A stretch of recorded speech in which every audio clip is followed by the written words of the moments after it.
నమస్తే. నేను సిరి. ప్రముఖ కమెడియన్ ఆలీ గారికైతే నోటీసులు జారీ చేసిందన్నట్టు మరి వార్తలొస్తున్నాయి.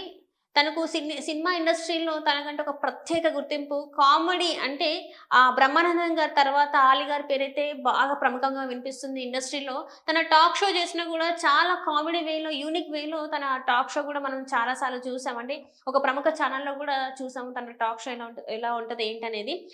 అయితే ఇక్కడేంటంటే చాలామంది ఆహ్, ఇప్పుడు హైదరాబాద్‌లో చూసుకుంటే హైడ్రా నోటీసులు వెళ్ళడం జరుగుతుంది. హైడ్రా అంటే బఫర్ జోన్‌లో ఫుల్ ట్యాంక్ లెవెల్‌లో ఇల్లులు కట్టిన వాళ్ళకి ఏవైతే హైడ్రా నుంచి నోటీసులు వెళ్తున్నాయో, అక్రమ కట్టడాలకి హైడ్రా నుంచి నోటీసులు వెళ్తున్నాయో, అట్లనే ఇప్పుడు ఆలీ గారి ఫార్మ్ హౌస్ ఏదైతే ఉందో దాని గురించి వికారాబాద్ జిల్లా నవాబ్‌పేట్ మండలం ఏక్మామిడి గ్రామ పంచాయతీలైతే ఆలీ గారికి నోటీసులు జారీ చేసింది అని జెప్పేసి మరి వార్తలొస్తున్నాయి. ఇక్కడేంటంటే అనుమతి లేకుండా ఫార్మ్ హౌస్‌లో నిర్మాణాలు చేపట్టారని, ఈ మేరకు ఆ నిర్మాణాలని ఆపివేయాలి, నిలిపివేయాలని జెప్పేసైతే పంచాయతీ నుంచెల్లై అంటే పంచాయతీరాజ్ కార్యదర్శి నుంచి శోభారాణి గారైతే ఆయనకు నోటీసులు జారీ చేశారు.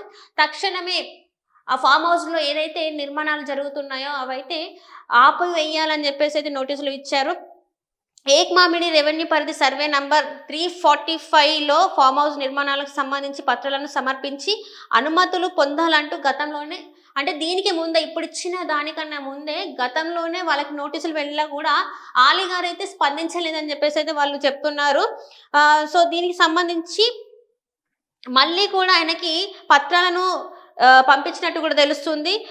ఇప్పుడు ఒకవేళ దీనికి రెస్పాండ్ అవ్వకపోతే మాత్రం ఖచ్చితంగా పంచాయతీరాజ్ చట్ట ప్రకారం చర్యలు తీసుకుంటామని కూడా చెప్పడం జరిగింది. అయితే ఇక్కడ చూస్తున్నట్టయితే చాలా వరకి ఇలాంటివి మనకి చూస్తూనే ఉంటాం. అంటే సెలబ్రిటీస్ అయిపోయేసరికి వాళ్ళేంటంటే చాలా లైట్ తీసుకుంటారు. కొన్ని చోట్లయితే నోటీసులొచ్చినా గూడా మమ్మల్ని ఏం చేయలేరులే అని గూడా కొంతమంది అనుకుంటూ ఉంటారు. అయితే కానీ ఇప్పుడు ప్రభుత్వం మాత్రం చాలా సీరియస్‌గా అయితే అంటే ఏదేదైతే ఎక్కడ ఎలాంటి కట్టడాలు కట్టాలో దానికి తగ్గట్టు పేపర్స్ ఉంటేనే ఆ నిర్మాణానికి సంబంధించిన పేపర్స్ ఉంటేనే ఇప్పుడైతే నిర్మాణాలు జరపాలని చెప్పేసైతే ప్రభుత్వం చెప్తుంది. లేకపోతే ఎట్లాంటి అంటే అది కొత్తదా, పాతదా ఇప్పుడే నిర్మిస్తున్నామని చూడకుండా దాన్ని కూల్చివేయడానికి అధికారులకైతే నోటీసులు కూడా జారీ చేస్తున్నారు. ఇక్కడ మనం చూసినట్టయితే ప్రముఖుల పెద్దల వాళ్ళకి గూడా హైడ్రా ఏదైతే ఉందో దాని నుంచెల్లి గూడా నోటీసులు జారీ చేయడం జరిగింది. వాళ్ళ భవనాలు గూడా కూల్చివేయడం జరిగింది.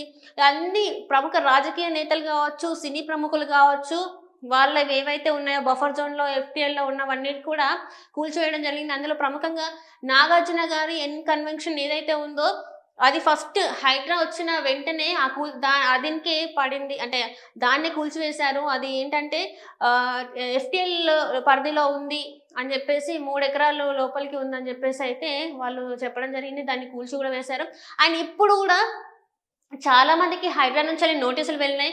చాలా కట్టడాల్ని అంటే మామూలు ప్రజలది కూడా ఎవరెవరైతే అక్రమంగా ఆక్రమించి కుంటలు, చెరువులు ఏవైతే ఆక్రమించి కట్టినరో వాళ్ళవి గూడా కూల్చివేయడం జరిగింది. అండ్ ఇప్పుడు చూస్తున్నట్టయితే మరి వికారాబాద్‌లో ఏదైతే ఆలీ గారికి సంబంధించిన ఫార్మ్ హౌస్‌లో ఈ నిర్మాణాలు చేపట్టారో అంటే అధికారుల నుంచెల్లి ఎలాంటి పర్మిషన్ లేకుండా అయితే ఆ నిర్మాణాలు చేపట్టారని తెలుస్తుంది.